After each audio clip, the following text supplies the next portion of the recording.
So, hello, everybody. Today I have the honor to receive Ana Margarida Esteves from ISTEC, Lisbon, Portugal. She's a sociologist and she's been doing a lot of research on solidarity economy, especially on Brazil. And well, this time I asked her for this kind of a webinar because as she's not Brazilian but Portuguese, she can observe the Brazilian experience from an outsider's viewpoint, and perhaps she can tell us a bit about how we can replicate, try to replicate such a Brazilian experience in other contexts like Portugal or the Philippines or Japan. So, Ana Margarida, the table is yours. Okay, well, good afternoon, everyone. It's a great honor and a great pleasure to be here. Thank you, Miguel, for the invitation, for which I'm very honored. I'm very glad to see people from so many parts of the world, including a colleague from ISTE, who came all the way from Turkey to study and work with us. And I would like to, I know that we've already made introductions, but but before I start speaking about my research in Brazil, I would like to hear a little bit from all of you. I would like to know if you already have any kind of experience with solidarity economy, either as producers, consumers, members of collectives, or as researchers. Who would like to begin? I would like to hear from you so that I can have an idea of what your interests are and on which topics I should concentrate my own interventions. So perhaps Charis? Yes, can you hear me? Yeah. Yes. Yeah. Yeah. Our organization, the Federation of People's Sustainable Development Cooperative, is engaged in distribution and marketing of organic products from farmer cooperatives in different parts different parts of the Philippines. So these are our members are farmer cooperatives. So we have products like organic rice. We also have coconut sugar and other products also. So these products are being we pay directly to farmers. Then we package the products, and then we distribute it into mainstream market like supermarkets in National Capital Region and different parts of the Philippines as well. So that's our contribution to our members and also for community cooperatives and farmers cooperatives. So that's what we do. Yeah. Thank you. Yeah. What is your name? Can you type your name? HCBN? My name is Hazal. Hazal. Yes, I can continue if you want. Yeah, please. I am a PhD student in ISES. So my main topic is solidarity economy and social exclusion in Brazil. So how solidarity economy can help public authorities to make some policies to prevent or to fight against social exclusion in Brazil. I am also a part of an organization in Turkey. It's a very new organization. It's a part of an NGO, and it's about publicity and commons. So we are also trying to make something to improve or to organize some solidarity economy events in Turkey right now. Mm-hmm. Just a question. Who's your supervisor? My supervisor in ICS, it's Andres Malamut. Okay. But I have a co-supervisor, which is Rogério Rocamaro. So that's it. Of course. Yeah. Rogério Rocamaro is a very famous Portuguese professor on solidarity economy. Indeed, internationally famous. Yeah, but I not too much engaged. That's why I had to add. Okay, so Jinhua, can you add your presentation? How is your involvement with the solidarity economy?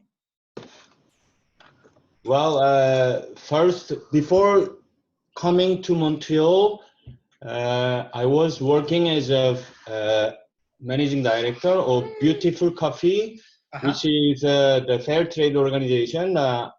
I was working on helping the coffee cooperatives to improve the governance and the productivity and the quality.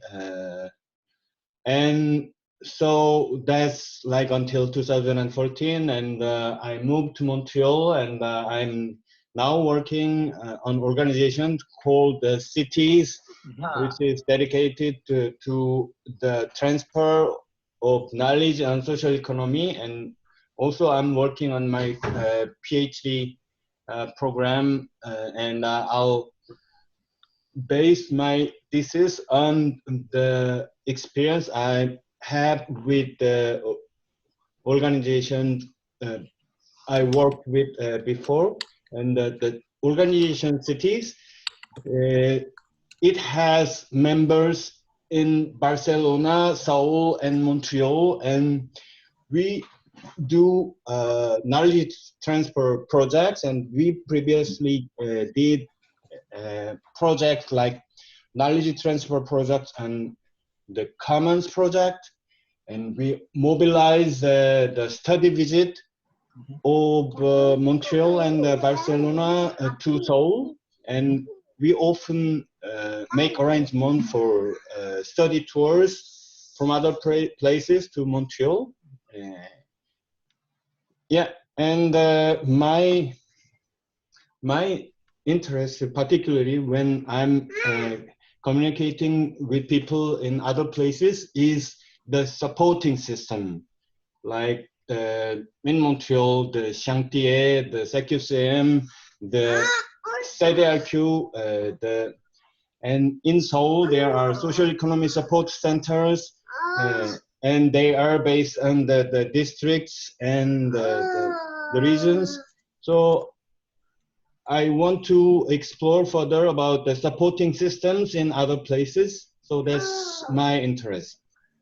Yeah.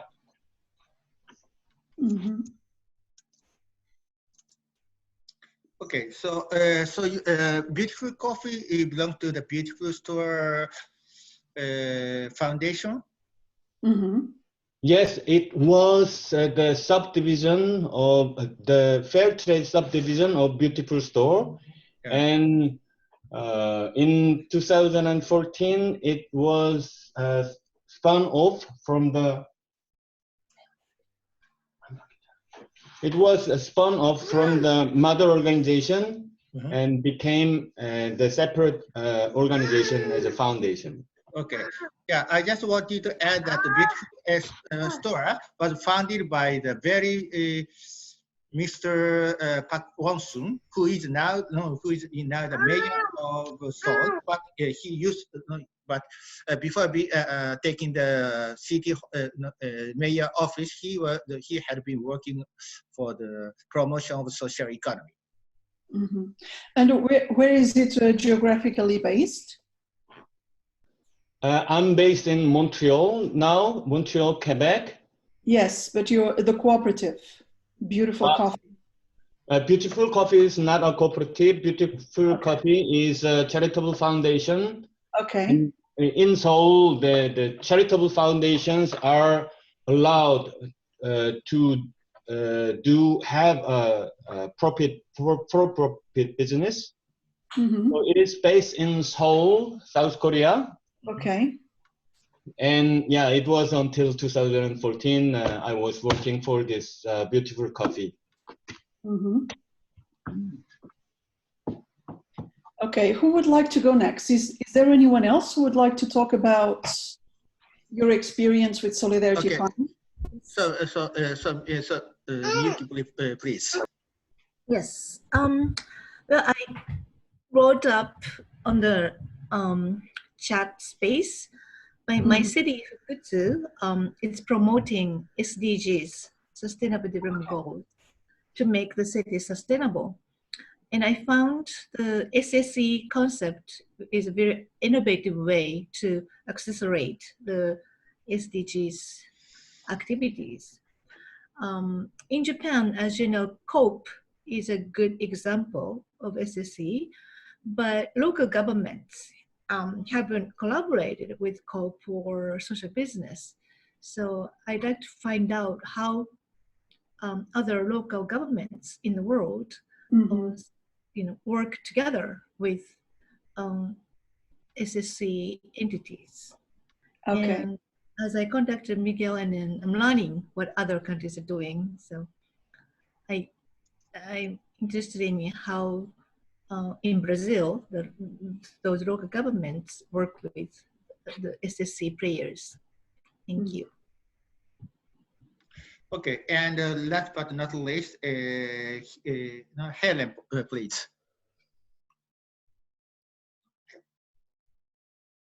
Hello. Hello. Can I? Yeah. So introduce yourself and what kind of involvement you've been doing with Solidarity Economy. Right. My name is Helen Hill.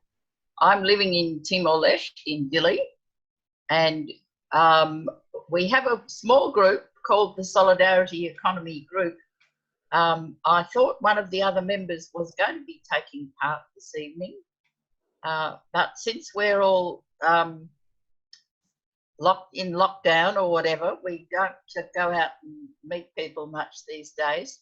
But just picking up some of the things that have been said before, I think in Timor-Leste what seems to happen is the different elements of the social and solidarity economy don't seem to collaborate with each other.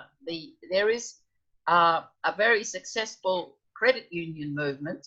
Now they are doing some interesting work with the seasonal workers that go to Australia and want to send their money back to their home country without paying exorbitant fees through Western Union and these sort of organisations. And there is an attempt to get collaboration between cooperatives, between credit unions in Timor and in Australia, so that money can easily go in both directions, actually. And one of the members of the Solidarity Group is involved in a credit union. Now, the other thing I was thinking about, just listening to the previous conversation, made me think about the fair trade coffee business, because the most successful fair trade coffee in Timor is actually that which comes from Japan and Korea. There is a very successful organisation, Japanese organisation, called Parchik, which was part of the solidarity movement with Timor during the struggle for self-determination, and they have assisted some Timorese communities to develop very good quality coffee and other small products and get into the fair trade business, largely with Japan. And from Korea, the Korean YMCA has a very successful fair trade coffee operation in Timor. They run a coffee shop, and I understand they export and sell Timorese coffee through the actual YMCA clubs in Korea. But they don't seem to cooperate with other sections of the solidarity, social and solidarity economy. And I think, now I'll just say a little word about what I'm doing. I'm working for the Minister of Education, advising her on rewrite of the secondary school curriculum.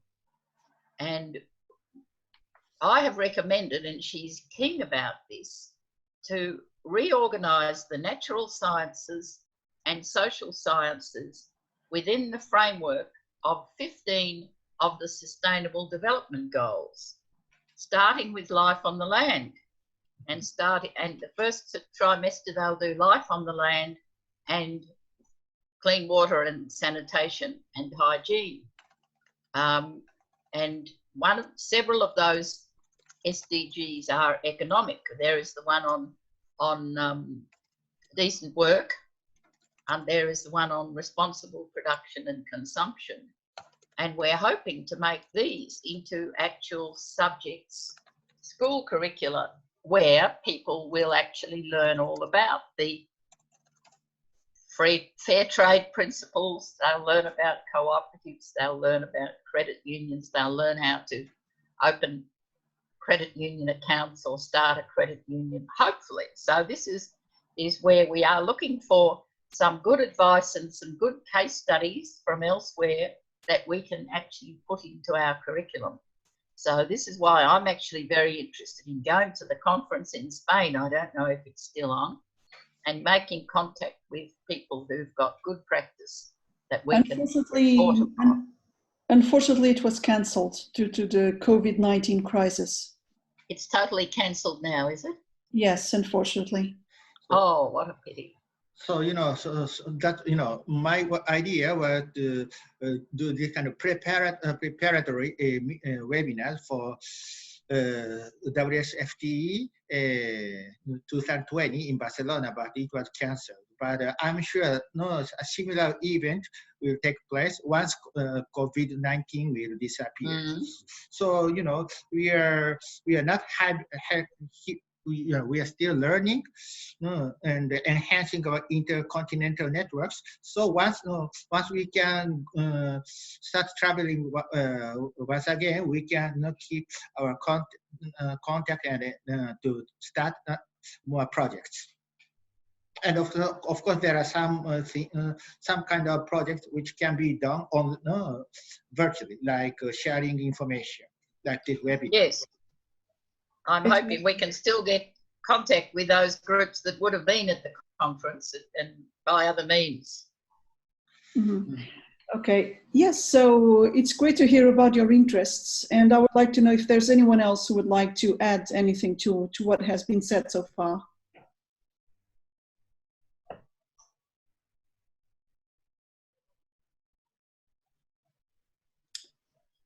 Okay, not now. Okay, so but I see that there's a very strong interest in realizing how was it possible to establish that kind of synergy between the grassroots and governments.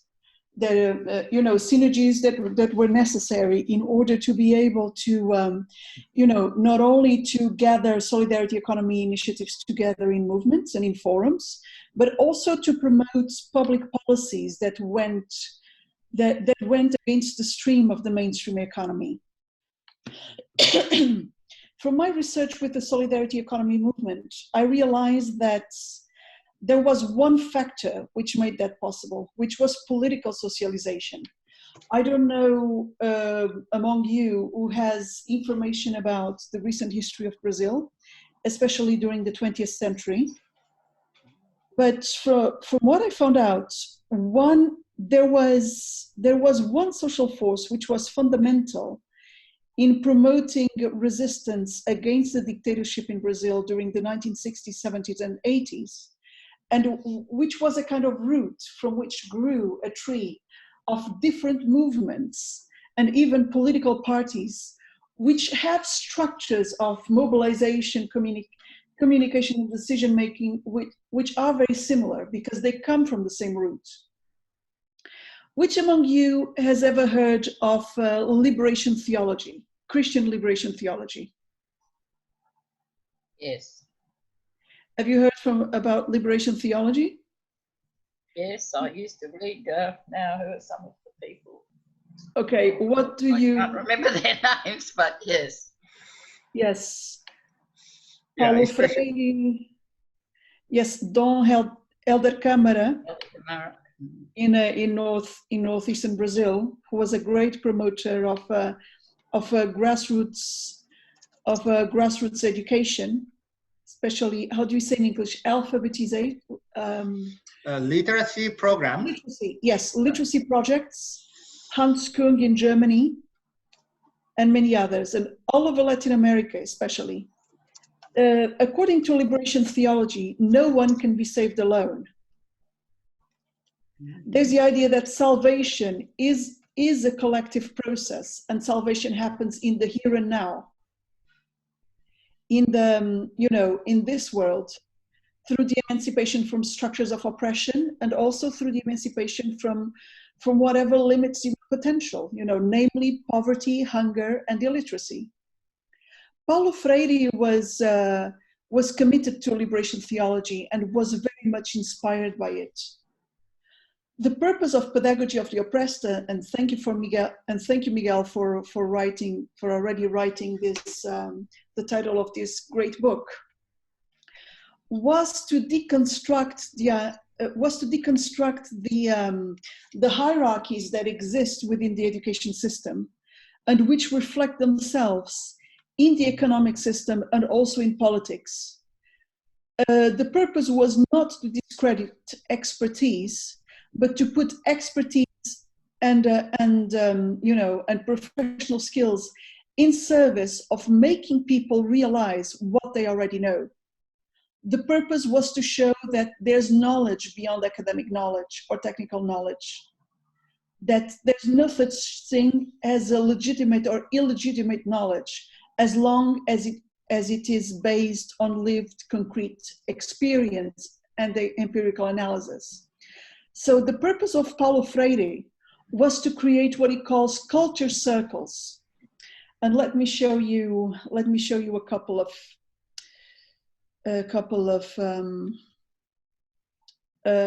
pictures here. Culture circles. The purpose was, instead of creating that kind of hierarchy between, the teacher, the expert, and the people who are learning, the purpose was to put them together and to put the expert in service of making people realize the knowledge they acquired from their everyday life, and to put them in a circle in which they would be building knowledge together based on their own concrete everyday experience. Let me share this. I'm going to show you an example. Oops. So I have, I suppose I have to allow you to, okay, yes. You can do it, sorry. Can you see this picture? Yeah. Yes, I can see it. Okay, so this is a picture of a circle, which happened in one of the early International Solidarity Economy fairs that happened in the city of Santa Maria in southern Brazil. You can see the people in circle holding hands. They might be singing, or they might be also sharing experiences. This is something very similar to what happens in schools for promoting literacy among adults, inspired by the Paulo Freire method. So many people who were activists against the dictatorship in Brazil during the 20th century, who promoted grassroots education and who also led the major social movements that emerged during the transition to democracy, were socialized in environments that were animated by liberation theology, and were also socialized in so-called ação católica, action catholique, which aimed to train workers, students, and also peasants with emancipatory methodologies. These methodologies were created by Cardinal Carlijn in Belgium in the early 20th century, with the purpose of promoting not only evangelization amongst the working classes and students, but also to promote instruments for solidarity and also grassroots empowerment. And from this root, known as liberationist theology, emerged the trunk, Ação Católica. And from this trunk emerged different movements and also political parties, the MST, the Landless Workers Movement, the MPA, Movimento dos Pequenos Agricultores, the subsistence farmers movements, and also many of the mobilizations that marked Brazil during the late 70s and early 80s, like the Campaign Against Hunger and for Dignity, promoted by sociologist Betinho. It animated the creation of many grassroots NGOs like FASI and PAX, which provided technical assistance to the emerging grassroots movements. And also this circle was transferred to other institutions, to trade unions, for example, CUT, Confederação Única dos Trabalhadores. Yeah, CUT, yeah. CUT, yes, the Metal Workers Union in São Paulo, which then spread throughout the country, and which organized many of the strikes during the transition period. And then these circles were also transferred to PT, to the Workers' Party, which governed Brazil for more than a decade in the early years of this century, and which actually promoted the creation of the earlier policies and regulations for solidarity economy.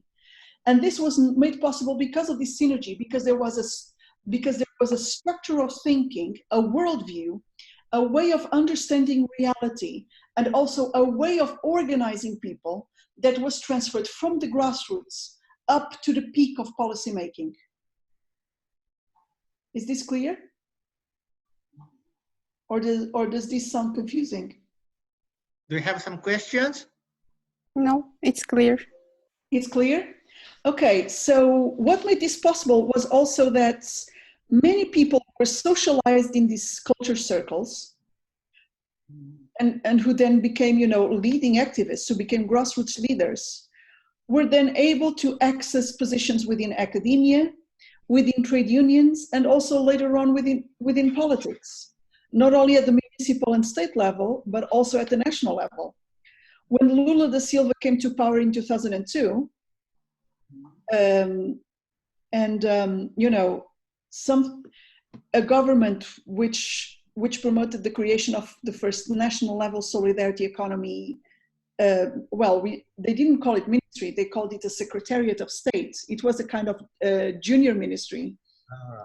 He actually employed many people who were grassroots activists for many years within these circles. People who worked at the grassroots level with farmers, with small manufacturers, with workers' cooperatives, and also with consumer cooperatives, barter groups, and microcredit initiatives. People who had that hands-on experience, which were then employed in ministries in order to draft public policies and regulations for the sector. And these people brought that knowledge that came from the grassroots and put it together with technical knowledge of economists, of lawyers, and of policymakers. It was this kind of bottom-up dynamic which made mobilization possible, and which made then the creation of policies and regulations for the sector also possible.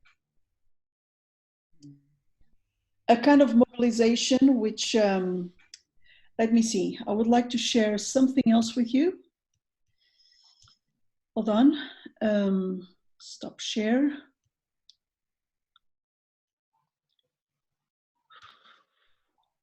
Okay, do you mind if I share you a page in Portuguese? I'm going to translate some key terms.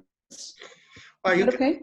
You can type on the whole text in the chat group, and I will use the machine translation so people can understand it in English. Okay, I'm going to type some basic terms of the Paulo Freire method. Mm-hmm. One of them is investigação do universo vocabular, is to research actually the vocabulary of the grassroots groups with whom activists work.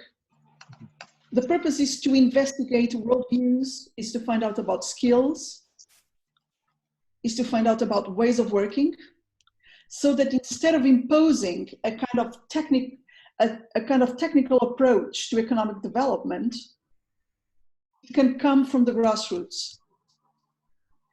So after that earlier brainstorming period, in which there is a research of what of the vocabulary of the people, of the way they view the world, of the way they view themselves, and their activities, there's a search for what Paulo Freire calls palavras geradoras, generating words.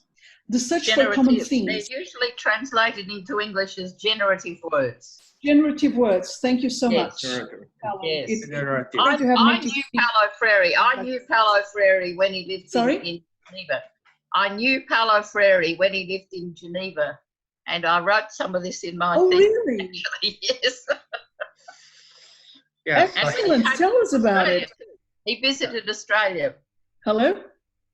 Sorry, I'm interrupting. Paulo Freire visited. No problem. Paulo Freire visited Australia, Papua New Guinea, and Fiji in 1974, and I went to his conference. Yeah. Okay. And please, since you're a native speaker, if you feel the need to correct me, please go ahead. Yeah, that's all right. Sorry, sorry. I've been in lockdown for about a month now, so I know that my English is not as its best.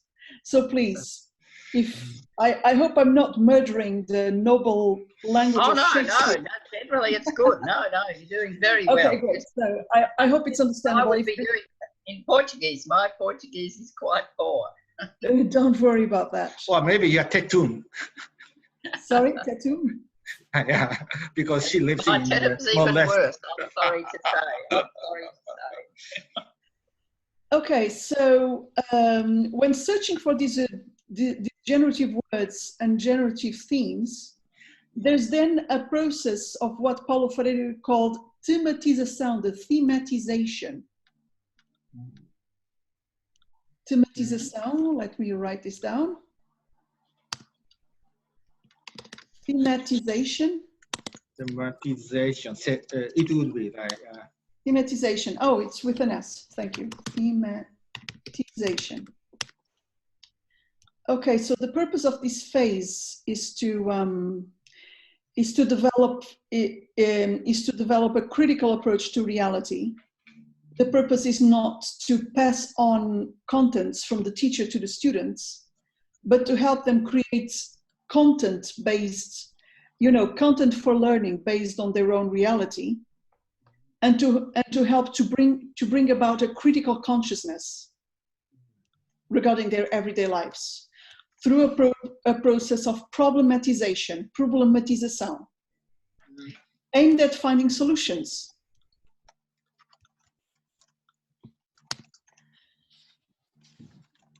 Would you mind translating, Miguel? Yeah, right now typing. It does translate into English as problematization. Some people don't like it, but it's correct. Yes. Okay, so this method was used first for promoting literacy among adults with extraordinary results. It seems that in many cases, the promoters of this method were able to promote literacy in a matter of 3 months or even less, from what I know.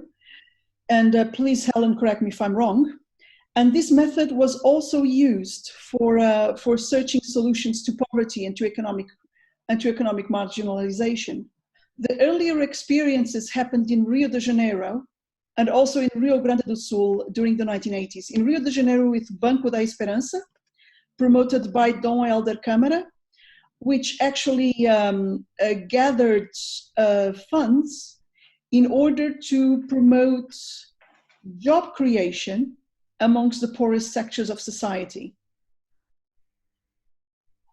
By mobilizing the skills those people have and to turn them into productive activities.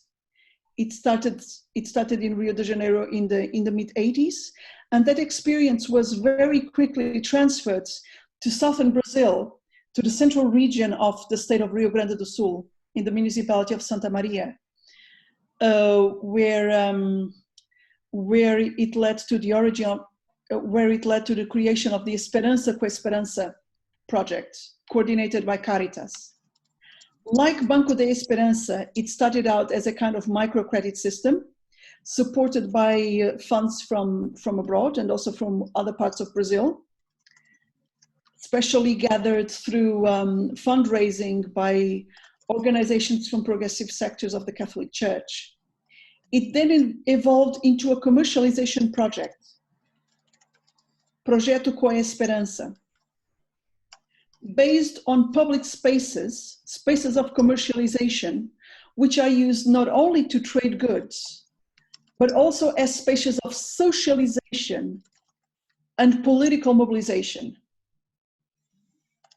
They become spaces for community building and spaces for reframing the way the participants understand of reality, and also spaces for bringing decision makers down to earth, down to the everyday life of their citizens, and you know, to listen to them, to be made accountable, and to hear their claims,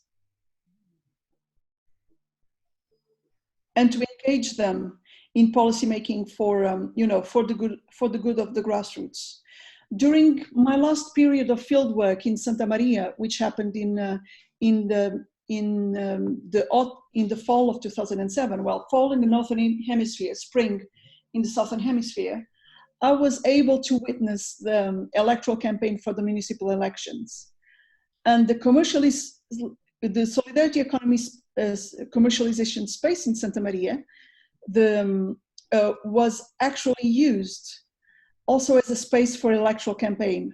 All candidates, with no exceptions, were called to participate in debates there, in the space of the fair, during the times of the fair, so that they could, so that the people who were in the fair to trade their goods and also to buy goods were able to engage them with questions and answers, so that they were able to engage them in a dialogue.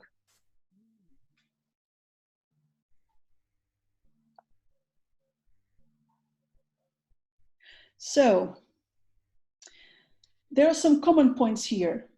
You know, the circles, this kind of methodology of bringing people together and organizing them, which were transferred from the grassroots groups of promotion of literacy and also promotion of economic resistance against capitalism and against marginalization, which were transferred to trade unions, to political parties, and then to the states, to municipal governments, state-level governments, first in the state of Rio Grande do Sul, then at the national level, also in 2 or 3 states in the Northeast, but then to the national level government.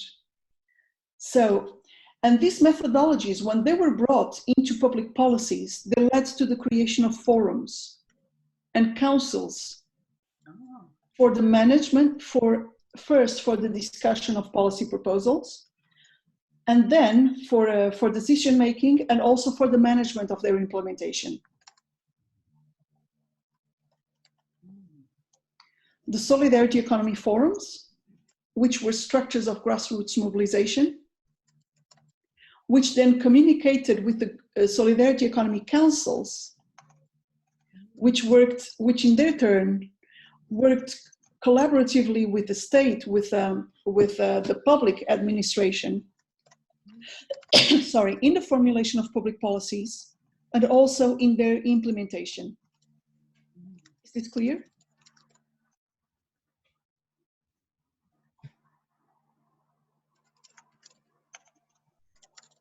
So it's a question of method. You know, first you have an epistemological dimension, a way of seeing knowledge, and the way of building knowledge. Epistemological dimension, a constructivist approach, a phenomenological, constructivist approach. This is the first dimension. Knowledge as a co-creation and the expert as a facilitator. Second, the organizational dimension.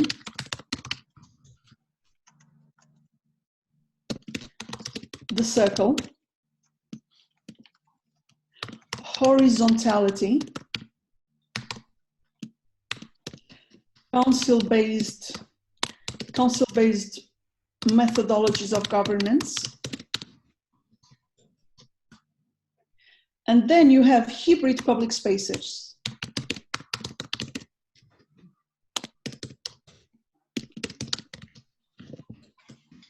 Commercialization, mobilization, political engagement, commercialization, better performance,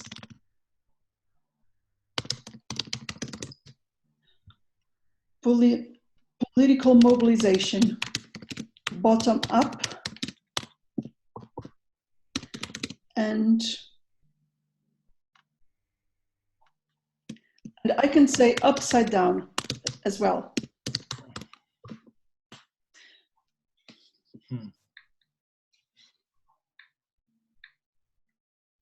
So we can think of these three dimensions which made it possible for the solidarity economy movement in Brazil to emerge, to create organizations and institutions for mobilizations, for mobilization, and then to create, and then to become a presence in the political environment.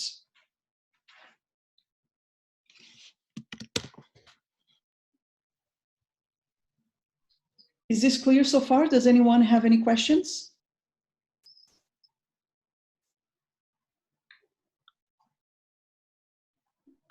It's clear for me. Okay. So. Oh, it's good. I'm just, yes, keep going because we'll say something later, yes. You would like to say something later? Yeah, no, yes, I will say something later, but it's keep going because it's... Okay, so these are pictures from the yearly International Solidarity Economy Fair that happens in Santa Maria. This is a flag of the MST, one of the movements that emerged from this methodology. And here you can see people trading their goods. You can see manufactured goods. And I can show you also, let me see, another picture.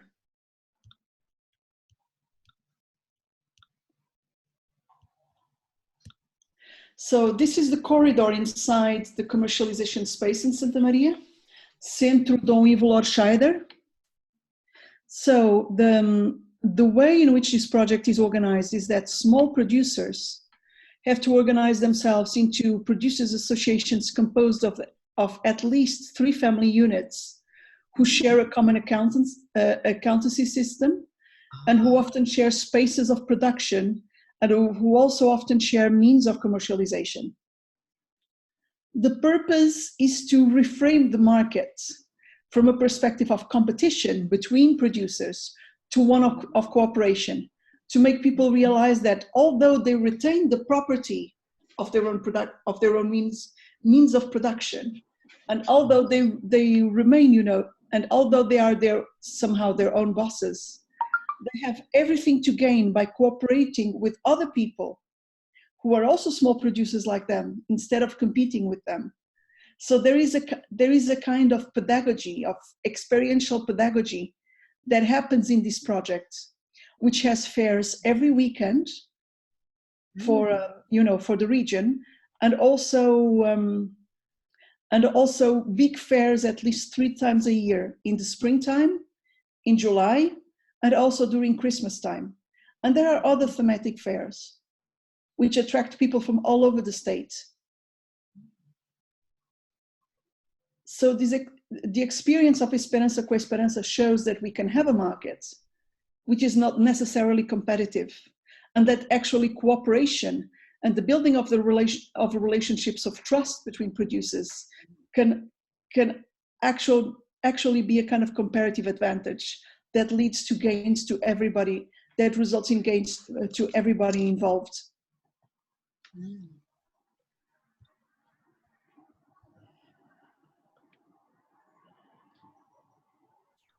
Okay. So the Centro Dom Ivo Lorscheider, which is the name of this commercialization space, also has a seed bank. Oh. So you can see seeds here, which are being commercialized. There are also seeds which are kept in a special room in this space, which are used by the participants for their own crops. And the project actually promotes seed sharing, the sharing of seeds, with the sharing of organic seeds between the participants.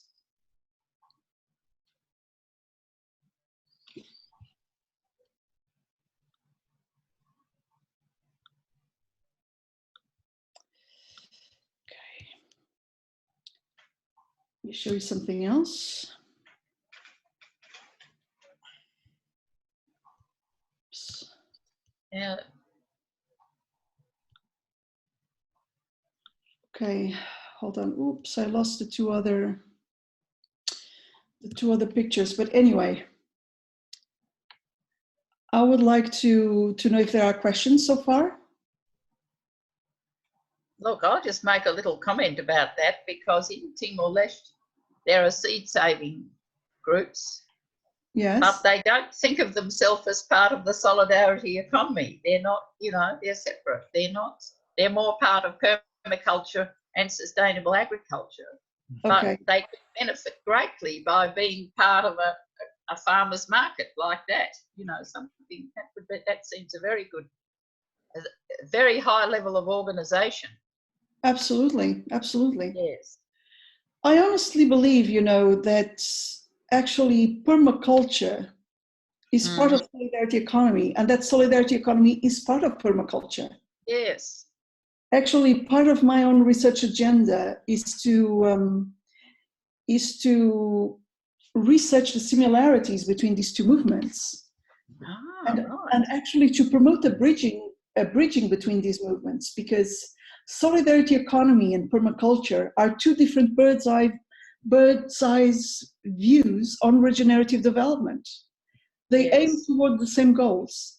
Yep. They only use different words, and they see it from a different angle. They're coming at it. Their starting point is different. Yes, their starting point is different. Yes. Permaculture starts from a bioregional approach, from a more technical approach focused on ecology.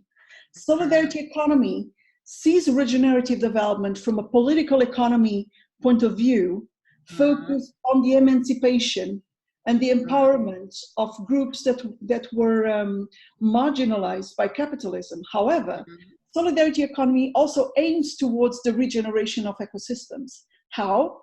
By promoting non-capitalist economic practices. The economic practices of groups who were marginalized by capitalism, like indigenous cultures, you know, women, and other people engaged in care economies and reproductive work, are inherently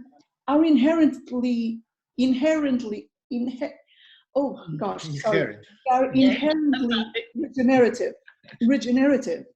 So by bringing these practices together and promoting networks, can I just ask you, the group in Brazil, I think it's in Brazil, which permaculture in Timor has most contact with, is Via Campesina.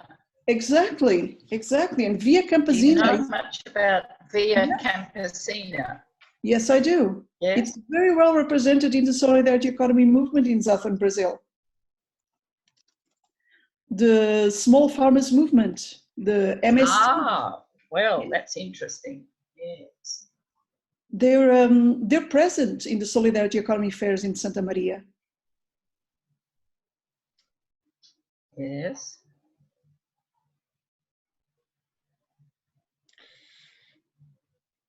So it's all a question of method. It's a question of language and a question of communication.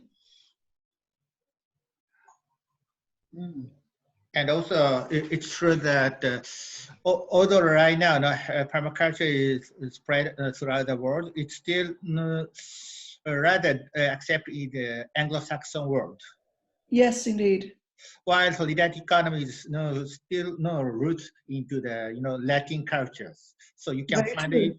Yeah, and there so I see this kind of two dimensions, which are not happening in parallel, but quite without mingling, let's say. Mm-hmm.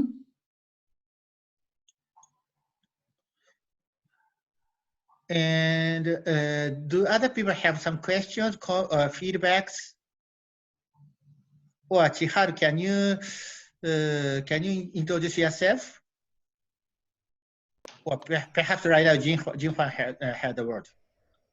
Can I ask you a question about the level of consensus and terminologies like solidarity economy, social economy? Because, well, when I look at the differences and the perception and the concept of social economy in South Korea and Quebec, I recognize clear differences between how people define, and also there are different groups that sees the term differently. For example, in South Korea, there are people who focus on more on the business element in the social economy, like innovation element, rather than the social element. And in Quebec, when they define the social economy, if it is not organized as a non-profit organization or the cooperative, so legal entity is important element to define social economy in Quebec, but in South Korea it is not. And also when people use terms like social enterprise, there are differences. So can I ask you about the level of consensus and terminology, and is there any conflicting interpretation of the term according to their philosophy or worldview or ideology? Okay, sorry, no, don't worry, this is not COVID. From my understanding, the social economy is understood as a kind of arm of the welfare state. It has to do, with what in French is known as the mutualité, the credit unions, health cooperatives, and so on, which were created as a kind of way of mobilizing people to, to have a greater control of certain services which are offered by the welfare state. And solidarity economy is regarded as a strategy for institutionalizing and promoting political support of economic practices of social sectors that were marginalized by capitalism. So the social economy is understood as a kind of top-down strategy, something created and promoted by the state with the purpose of mobilizing people to make the management of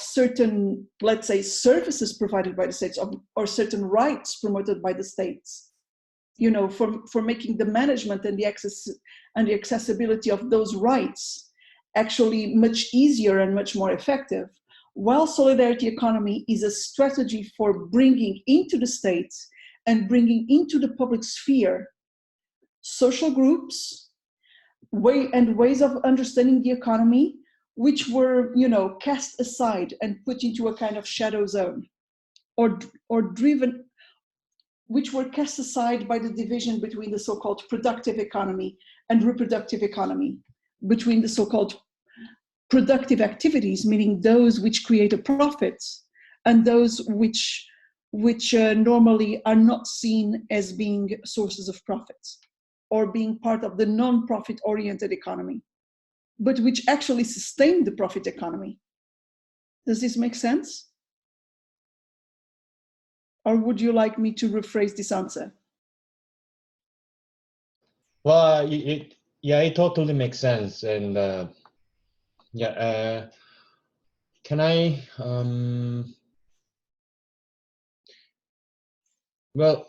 can I ask you to, for example, some people, when look at the organizations like Ashoka Fellow, or social impact bonds, or the microcredit organizations like Grameen Bank, the categorizations sometimes is different. So based on what you have just said, would you categorize the institutions like social impact bonds into social economy or solidarity economy? And not necessarily. The other two concepts as well. Yes, maybe they're part of the social economy, but not necessarily of the solidarity economy. Okay. As far as I know, I'm not a specialist in social impact bonds. My knowledge of social impact bonds is actually quite limited. But from what I know, they're a kind of stock exchange for raising funds, for mobilizing funds from donors to institutions and to projects which actually create social value. But those projects and those institutions are not necessarily created by the groups that they want to benefit, and are not necessarily managed by them. So I don't think they can be considered part of the solidarity economy. It is solidarity economy if it comes from the grassroots, if it comes from the groups, the communities themselves, and if it's managed by them with the purpose of promoting their own interests and fulfilling their own needs. It's not solidarity economy when it is the result of some outside intervention, of some do-gooder agent who comes into the community for the sake of helping. A kind of intervention which very often ends up having the exact opposite effect of what it was intended to achieve. Okay, Yeah. that makes it much clearer. Yes. And I suppose this is a very important point, which makes that Asian practices, some Asian practices are rather social economy rather than solidarity economy, because Asian societies in general are very hierarchical, and Yes. they want ordinary people want something like a noblesse oblige. That means the elite want to be available. But of course, it is precisely what Paulo Freire criticized as benevolent, let's say oppressed people or oppressors who rather want to keep that oppressive structure. Yeah, there you go. Well said, Miguel. Thank you. And do other people have some questions? Charis or Miyuki or Hazal? I would like to ask a question. Sure.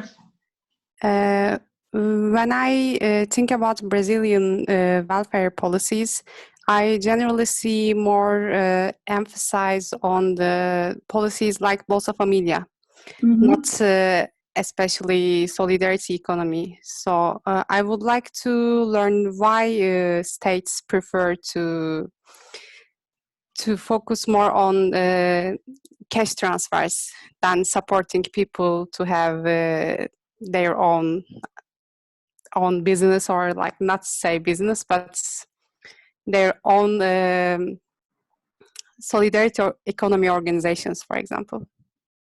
That's a $1 million question. We could let's say just in Brazil Well, it's a question of it's easy. It has an immediate effect. It has a very strong emotional impact, and it builds a political clientele. Yes, so every government will choose the same way then, even if it's the PT or Bolsonaro or every government. Actually, Bolsa Familia was very useful, and I think it still exists, right? Yes. Thank goodness. Well, it was, it was fundamental in bringing a lot of people out of poverty, and in keeping many children in school. this kind of so-called helicopter money is necessary for people who are, in poverty traps. It's fundamental for bringing them out of poverty traps by making that money conditional on, for example, putting children in school and accessing certain healthcare facilities. Mm-hmm. So that two of the major factors that keep people in poverty traps, which is lack of education and lack of access to basic health, can be broken. However, bringing people out of poverty traps is one thing. Promoting social mobility and actually promoting empowerment and the capacity for self-regulation is another. And that's where solidarity economy enters. But also, we should not see solidarity economy only as something for poor people or for marginalized people. Solidarity economy is a kind of economy that can serve every sector of society, with the particularity that it is non-capitalist. Yes, that's true. Of course, it won't interest the CEO of Goldman Sachs, but it might interest people who want to live or who want to produce and consume in a different way than that offered by capitalism, regardless of their own social origin. Okay, thank you. Is this clear? Yes, actually it's clear for me, but of course I have some doubts. My master degree thesis was about Bolsa Familia, okay. And I believe that both policies can be together. So both have to be applied, of course. But regarding solidarity economy, I believe it's more related to empowerment, and it's more sustainable, let's say. Do you know Banco Palmas? Yes, I know. Yes, have you visited Banco Palmas? No.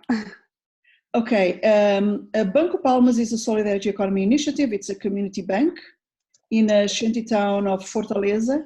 And actually, Banco Palmas has a system in which people can actually withdraw their money from Bolsa Familia from the community bank.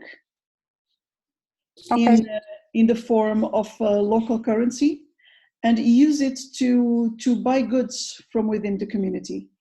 And they actually can use Bolsa Familia to build a credit base within the bank. So this is a very interesting example of combination between a welfare policy, which is Bolsa Familia, and a solidarity economy initiative. Okay, I didn't know that they can come together to build these kind of institutions. So I will have a look at it in details. Thank you. In this case, it did. Okay, thank you. You're welcome. So do other people, Charis and Miyuki, do you have some questions or feedbacks?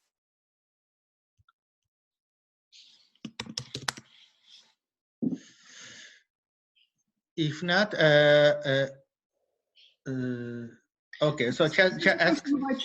Yeah. So she types, how strong is the SSE, social and solidarity economy in Brazil, in terms of promoting or influencing policymakers? Okay, so solidarity economy has never been a core economic policy.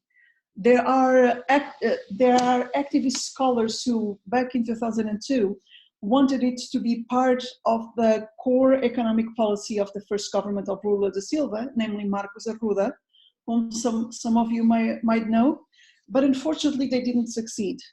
And solidarity economy was introduced in national level policy making because of contacts, and because of contacts between policymakers and certain high-profile grassroots activists, and because of the prestige that these activists have. It's all a question of those socialization circles that I was telling you about at the beginning of my presentation. Okay, so their capacity to promote influence is not as strong as the capacity of so-called agronegócio, the agribusiness sector, or the oil economy, or or big export-oriented industries, but there is some.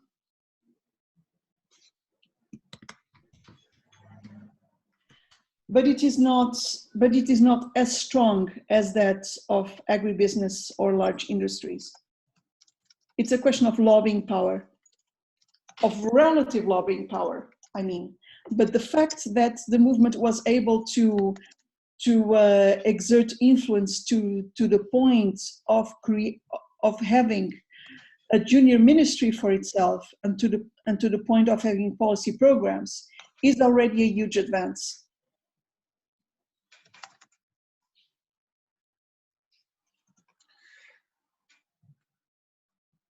Okay. So, Charles, are you okay? Thank you, she says. And Miyuki, do you have some questions?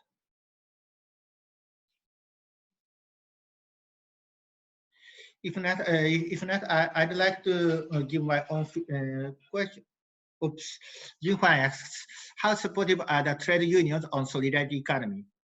Actually, CUTI, Central Única dos Trabalhadores, let me write down name. Central Única dos Trabalhadores. CUTI is very supportive of solidarity economy in Brazil. It actually created a kind of section just for solidarity economy within its structure, which is supporting the development of solidarity economy based supply chains across the country. The most prominent is Justa Trama. Let me write that down as well.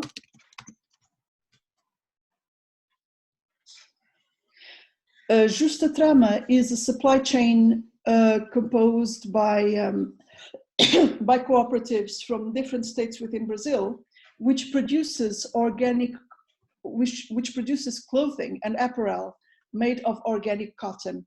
So you have from a cotton producer cooperative in northeastern Brazil, to a weavers cooperative in central Brazil, to you have several cooperatives across the country which are part of Justa Trama.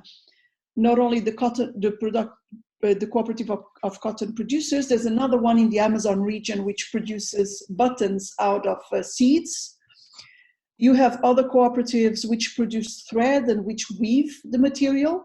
And then you have one in Porto Alegre, in Rio Grande do Sul, which produces the clothing, the apparel, and even toys. This is an example. There are others, but this is the example that comes to my mind as the most prominent one. Okay. I can maybe I can share my PhD dissertation with you if you're interested. Yeah, you can just leave the link and people can read it later. Sure. Let me get it. And in the meanwhile, Miyuki, do you have some questions for Ana Margarida?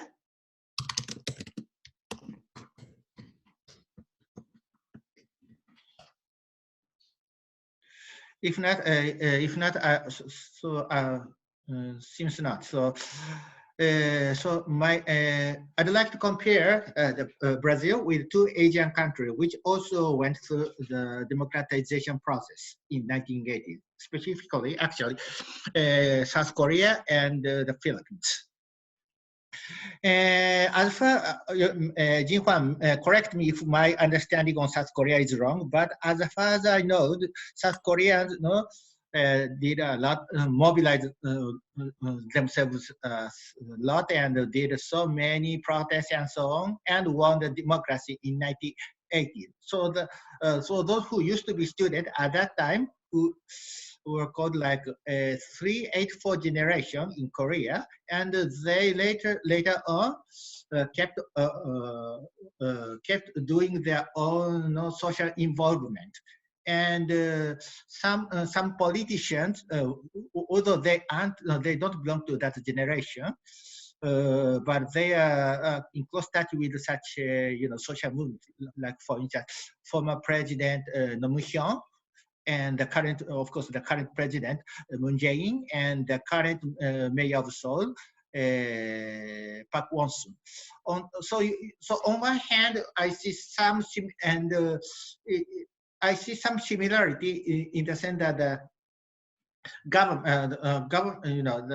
Korean government has been promoting social economy to one in its own way, but on the other hand, I still don't see the bottom up approach. That means, although I appreciate the South Korean movement, it's rather top down and bottom.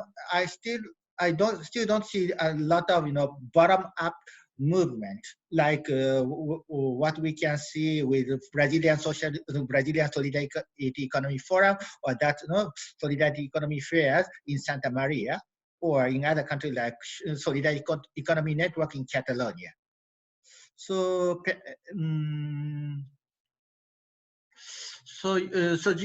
actually, it's rather for Jinhua. My question is rather for Jinhua, but how can we mobilize the grassroots to make such kind of a bottom-up movement?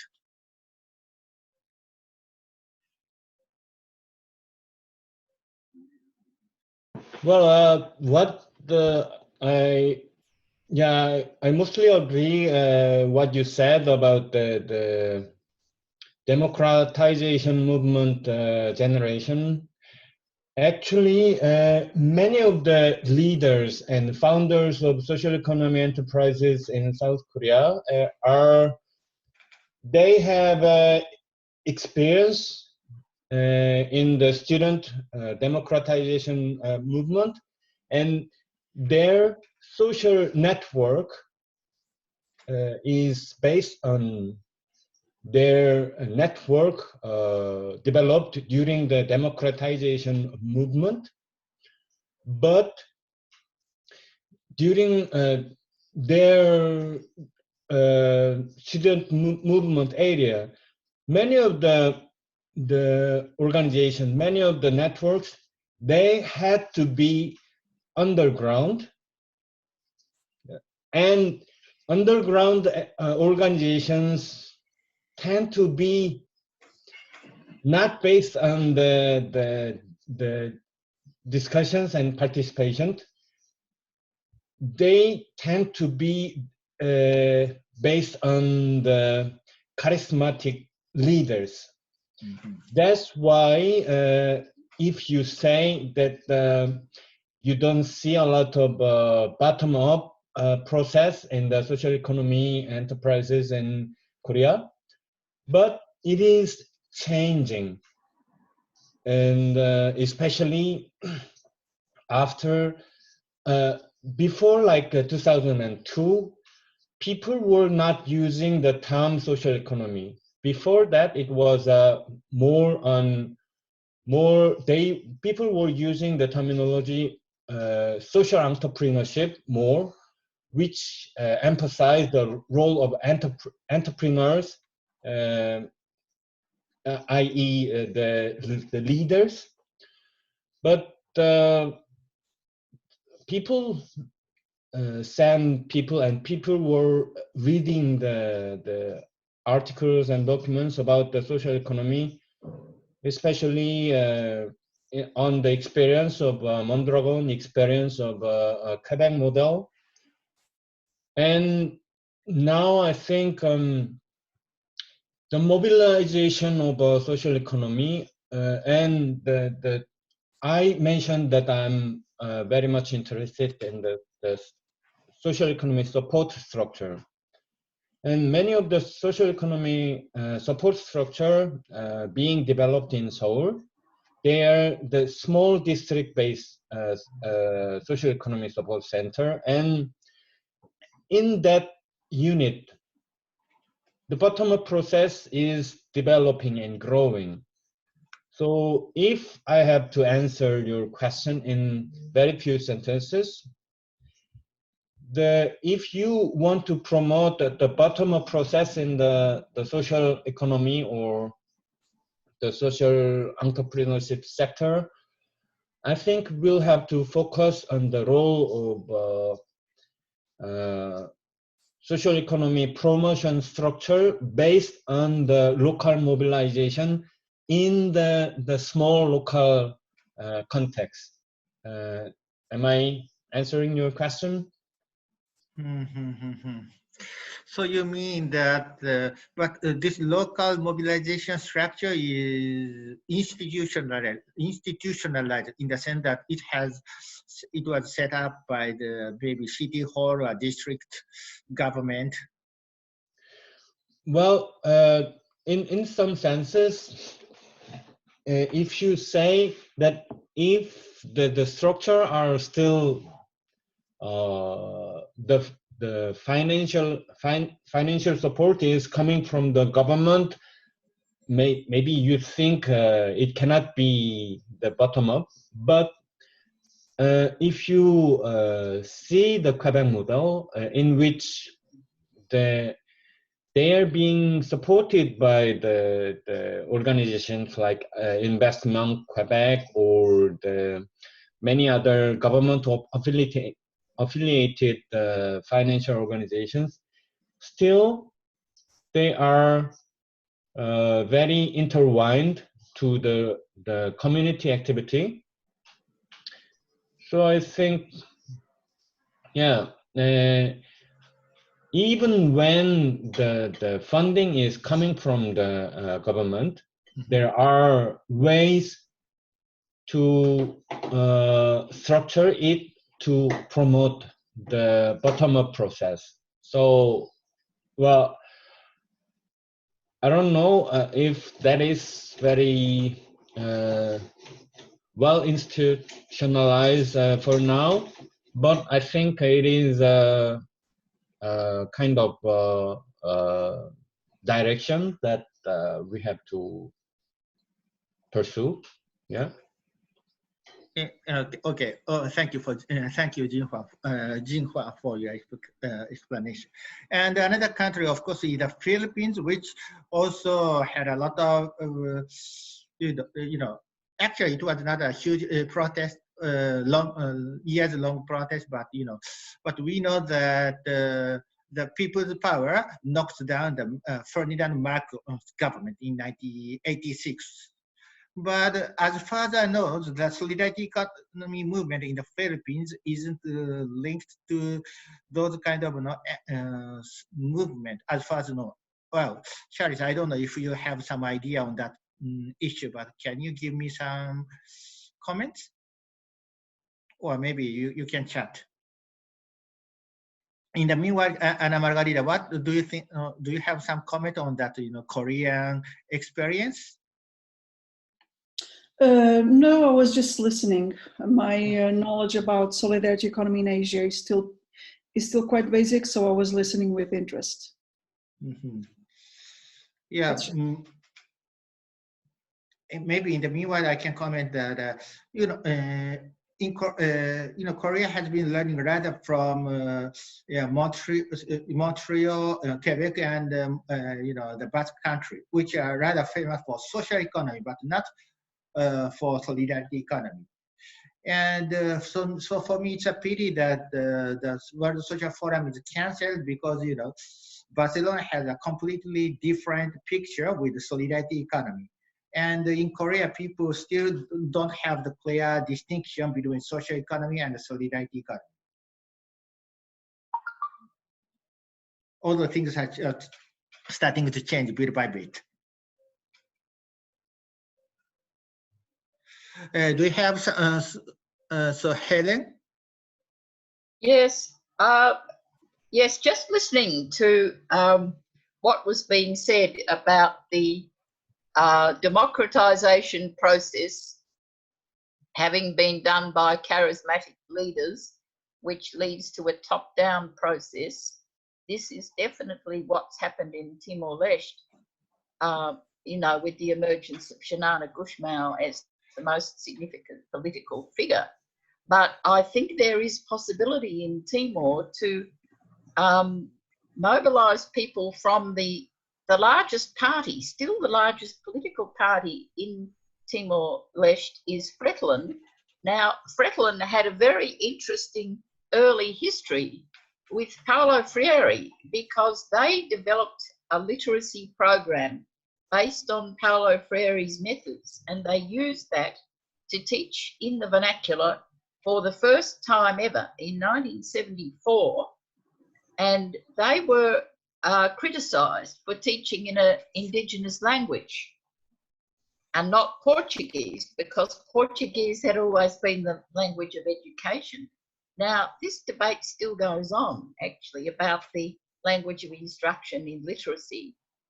And unfortunately, Fretilin seems to have changed its policy and believes that Portuguese should be the language of instruction. But I think there is space for relooking at Paulo Freire's, because they followed his methodology fairly closely, with the vocabulary, the generative words and themes, and they wrote some books which were very much spoke to the people. And many people believe this is partly why the resistance was able to last so long, because they did use Paulo Freire's methods to keep people mobilised during the 24 years and also get access to actual literacy. Even the Indonesian occupation was going on at the same time. But I think, given that, and I haven't really ever thought about Paulo Freire's ideas as being so crucial in the promotion of social and solidarity economy as I have tonight. Hearing your, Ana Margarida, hearing your discussion about Paulo Freire, and I think there is quite a lot of possibility to do something in Timor. I mean, Timor's got a very specific history, quite different to any other country in Asia. So this wouldn't easily be generalised, but I think there might be some possibility to bring some of that history in, because they are interested in studying history in the secondary schools and, well, all the schools actually, some of the history of the resistance and why it was successful. And I think we could link this somewhat to the economic thing in some way. So I think that's a valuable insight.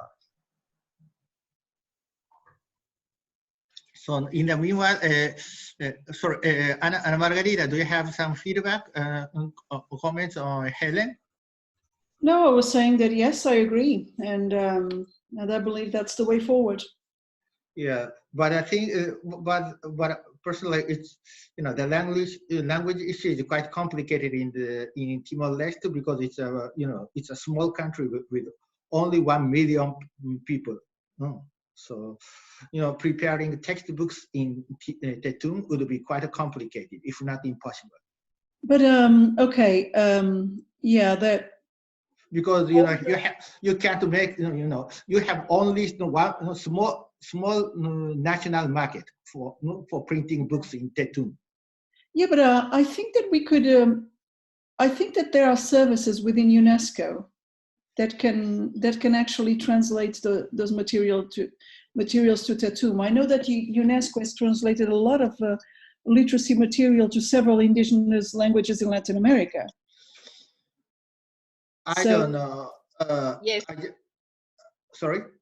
And in fact, this is happening. The debate is Tetum is now the language of instruction in early literacy, and also for adult education, for the simple reason that if it's not, if it's Portuguese, more than half the class fails unless they have parents who speak Portuguese and who read to them and have books in the home, and most Timorese don't have that. So and UNESCO is helping on the bilingual, it used to be called mother tongue, but that seems to be a bad word to use in Timorese politics. Multilingual education is being supported by UNESCO now, but the thing to do is then the policy issue between the political parties is then what do you do once people have reached literacy in their own language? What they do then is they then take them into Portuguese in year 6 and English in year 8, I think, they begin English. So that the idea is that if people learn to read and write in their own first language, they can then easily learn other languages. Now, unfortunately, various forces in Timor, I think backed by the Portuguese embassy, are opposing that. And very sadly, hardly anyone refers back to Paulo Freire, because Paulo Freire told the government of Guinea-Bissau that they should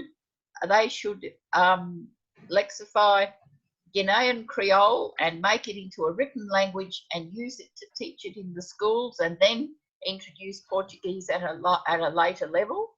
The government of Guinea-Bissau did not take Paulo Freire's advice, and they still have one of the lowest levels of literacy in the world.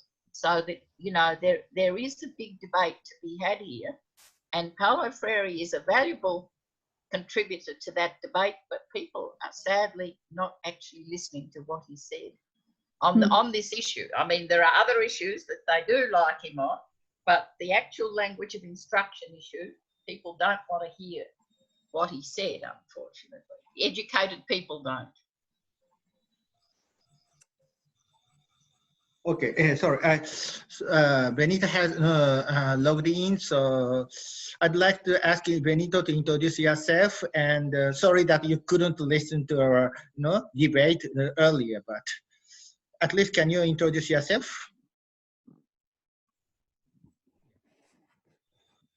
Thank you very much. I'm so sorry that I coming very late, and sorry also that this internet is not stable.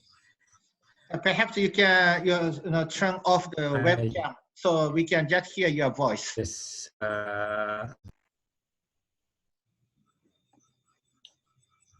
You can still hear my voice?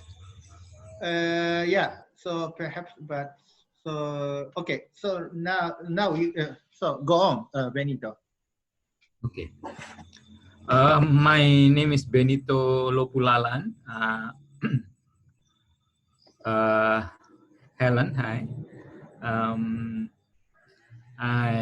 Miguel, nice to see you again. Ana and everyone in this room. I'm part of ASEC, which is Asian Solidarity Economic Council. This is a small organization, a network of NGOs, activists, people from government that is part of or part of growing community of people who has some interest in social and solidarity economy. Some are practicing the concept. Some are learning the concepts. Some are start to introduce to the concept. Myself is part of an organization by the name of Bina Swadaya, which has been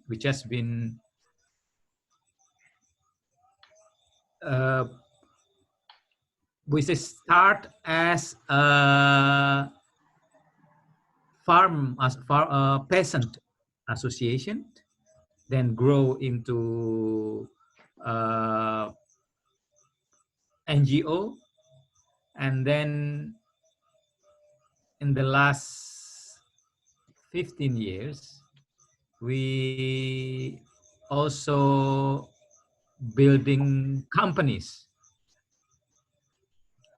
So NGO which own some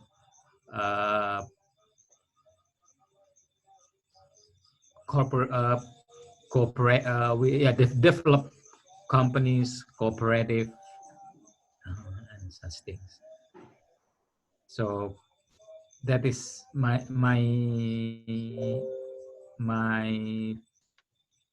role most of the time is to develop programs and yeah to develop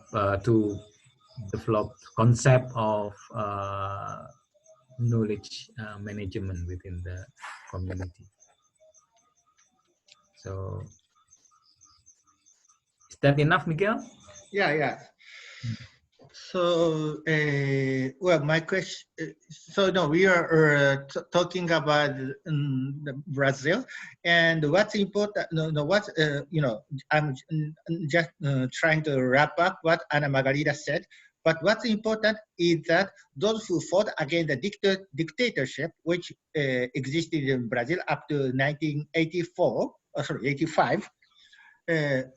Trend started to get involved with the solidarity economy by empowering people and starting to get involved with other, for instance, family, small farm, family farms, or landlord peasant movement, and so on. And they got a and I remember that there in Indonesia also you had some social movement against the Suharto government in 1990s, if I remember correctly. But I don't know if this kind of those who fought against the dictatorship have kept in touch later on to work on other topics because I don't know about the Indonesian context. Yeah, I would say that we share the same history of dictatorship with Timor-Leste, and I have to I have also to say that the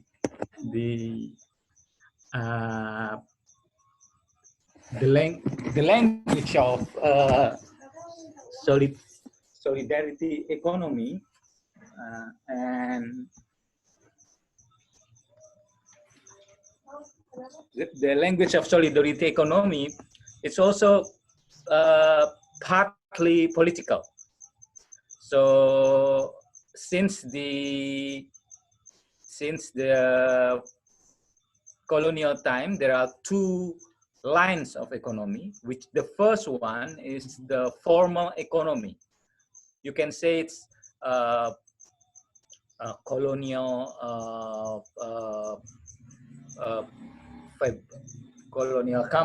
corporates and state-owned corporate, colonial state-owned corporate, and at the another side there are also informal economy built by villages, communities, and each of which has its own different roots. I think this the situation during colonial times also has I mean, we can see the reality also in today's economy of the country. So we have the people economy and the state economy at the running in the same at the same time. So it's growing differently. It has different ecosystem. But like in parallel, in that sense, I also see that when Timor-Leste define their language, like cultural Tatun as the language, it also has political connotation, rejecting Indonesian, rejecting Portuguese, and find their own. identity, yeah. And also it's part of let's say solidarity. We have 1,700 languages in Indonesia, local languages. If we add dialects, it's become 1,024, 25 or something like that. So that's huge diversity in the country.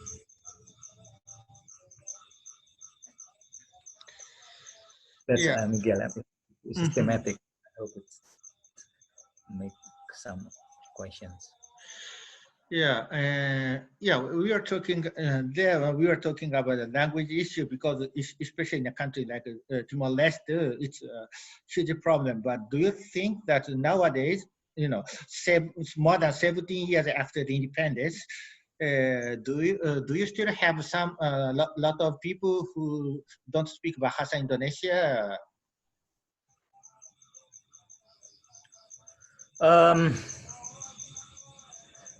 Bahasa Indonesia is, in a huge diversity of languages.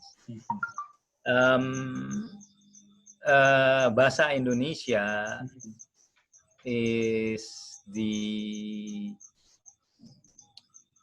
way out for people to communicate each other. So it is invented language. It is taken the roots from Malay language, but then it's developed. And the way Indonesians spoken in each dialects, it's so really different. The dialect, yeah. So in Indonesia, it's actually languages. It's a language with so many dialects. Sometimes you understand, and sometimes you don't understand the same language spoken by other ethnic groups because they mix Indonesians with their own language. So it's more. Yes, there are some people who speak their own languages, but I would say that majority of Indonesians speak Bahasa Indonesia. And it's also because of our dictatorship history. It's also cultural dictatorship. You have to speak Indonesia, otherwise the police would grab you. I mean, I think Timor-Leste has that kind of the same history during the Indonesian military occupation. If you don't speak Bahasa Indonesia, you make problems. I mean, you have to speak Bahasa Indonesia. It's cultural, it's political. And the language itself has its own complicated and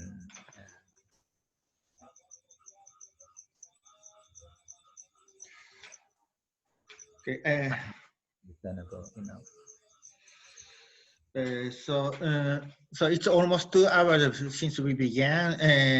Do you have some last remarks? Me? Yeah. Well, I'm asking to all of you, to other people who want to give their final remark.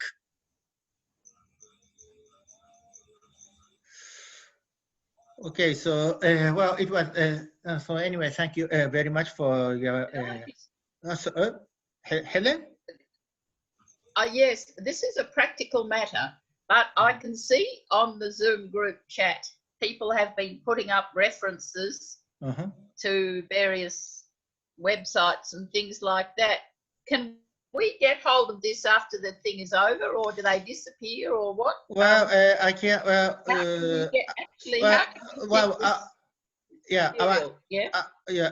our habit is to ask, ask people to leave their email. So, no, I can follow you up. So my idea. So leave your email, And after this session, I'll upload this webinar onto YouTube, and then you can I suppose I can give this chat record into I have the Yes, if we chat lab, can. so I can share it with the rest of you. And then Yes, especially if you have some question with Ana Margarida, you can ask her more questions. yes, I would like to get an email for Ana Margarida. I've just invited you to become my Facebook friend also. So. Yes, I already accepted your request. And I suppose very good. Thank you. And I just hope Ana Margarida can go to Timor-Leste one day, but not in in the matter Would of be 1 great week if you or could come month. to Timor, you know. I would We love have a number of Brazilians working here. We've got, I have a Brazilian colleague who's working in our project on our reform of teaching languages, actually. Yes, so it would be great if you could visit Timor. Okay. Yeah, I would love Anyway, to. thank you, everyone. Thank you. So Thank you very much. Thank you, Miguel, too. So Miguel, you know, but Thanks a lot. yeah. So Oh, I'm so very sorry. so my idea is to go on this, holding this kind of webinars every month so people can go on learning. And actually, I just wanted to tell you that this is rather for Asian to learn, but I'm trying to organize the opposite one.